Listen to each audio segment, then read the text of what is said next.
evening, children. It's me, Appalonia.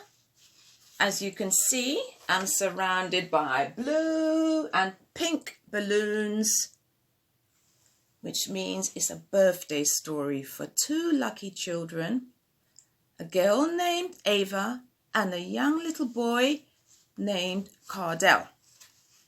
It's their birthdays today. Ava is 8 and Cardell is 7. And we have birthday cards for these children. Ava, this is yours. Hope you like it. And I'm going to read inside what it says. It says, happy birthday to our dear Ava. We hope you enjoy your day. Love from Mummy, Granny, Granddad, your aunties and uncles, and the rest of the family. Enjoy your day. This one is a little boy called Cardell. That's the robot, because he likes dancing the robot. And Cardell, this is what your birthday card says. Dear Cardell, happy birthday. We love you dearly. Keep shining and be the best you can be. From Mummy, Daddy, and Brother Shay. Now, tonight's story is about a little trickster spider called Anansi. But first of all, we're all going to join in singing happy birthday to Ava and Cardell. I'll be right back.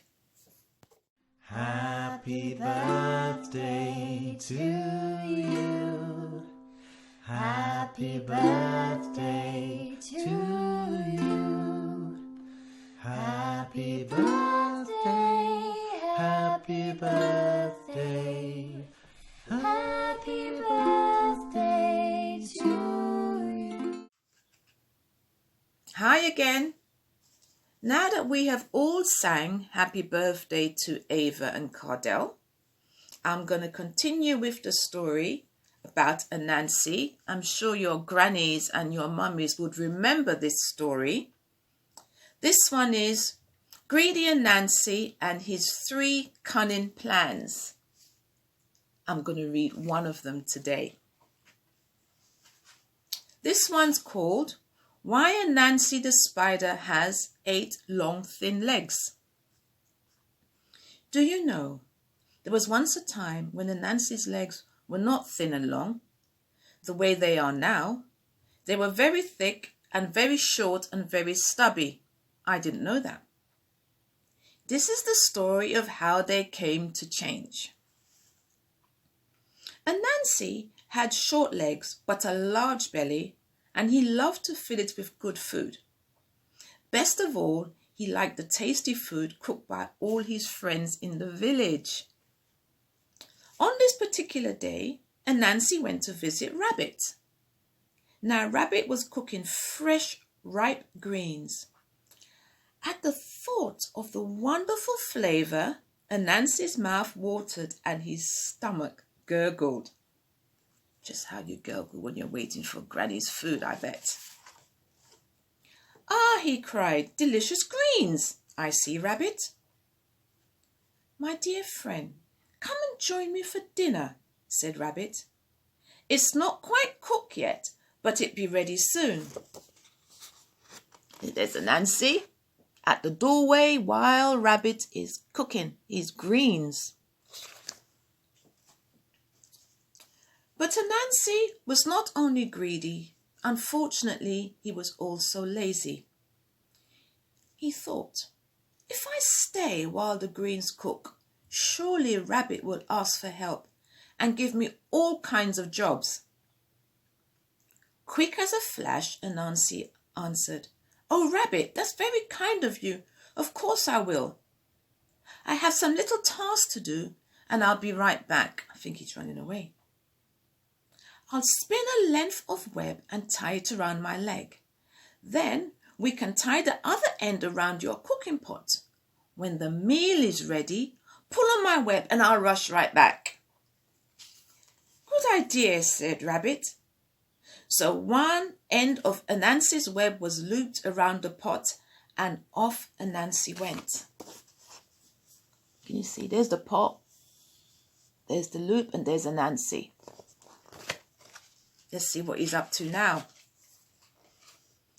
He passed Monkey's house, and there, what luck, a delicious aroma wafted out of the door to Anansi's nose. "Ah, Monkey," he called. "I smell such delicious beans and honey cooking." "Well then, my friend, wait till they cook and share them with me," Monkey replied generously. But Anansi, of course, feared that Monkey would ask for help.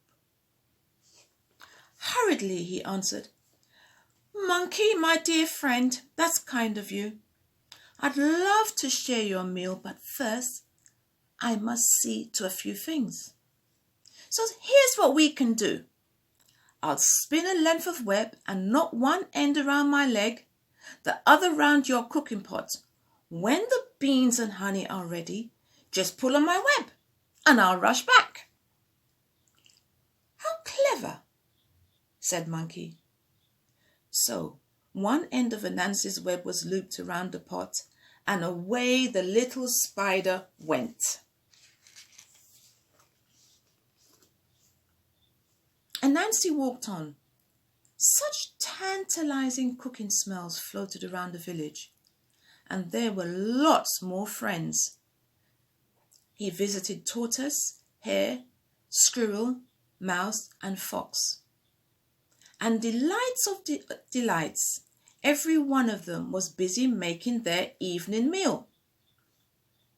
It's no surprise that for one friend after another, he looped a length of web around his leg and the other end around their cooking pot. Before long, each of Anansi's short, stubby legs were attached to the different cooking pots in each of his friends' homes. Of course, Anansi could only think of the mouth-watering aroma of food that floated around the village and the scrumptious meals he'd soon be eating. See, here's his friends. They were all cooking their different meals. Don't forget, each one of them has tied a string to one of Anansi's legs and the other one to their pot. "I'm really extra clever," Anansi told himself with satisfaction. "I'll have lovely food to eat and not a single job to do in return." It's a bit of a schemer, isn't he? He was daydreaming happily about dishes of sweet potato and honey and whose meal he's going to taste first, when he felt a sudden tug on the web fastened to one leg. "That's a rabbit calling me to eat his dish of greens." In great hurry, Anansi set off towards Rabbit's house. But there was another tug on another leg. "Uh-oh, Monkey's calling me to eat his beans and honey." That's two. A third leg on a third tug, and another, then another, then another. Wow. Each of Anansi's 8 legs were pulled towards 8 different friends' house. Look at him. I bet he's regretting that now, isn't he? He's a naughty spider. In a great panic, Anansi threw himself into the river. In the water, he struggled to wash away the webs until his legs were free, and he could climb out and recover from the fright.